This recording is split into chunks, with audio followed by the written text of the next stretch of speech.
giống tuần kia nó sợ nó không dám lại.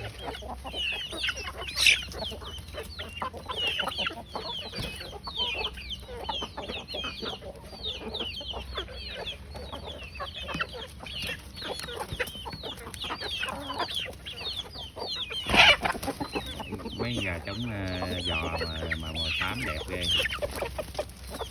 nó mới lớn.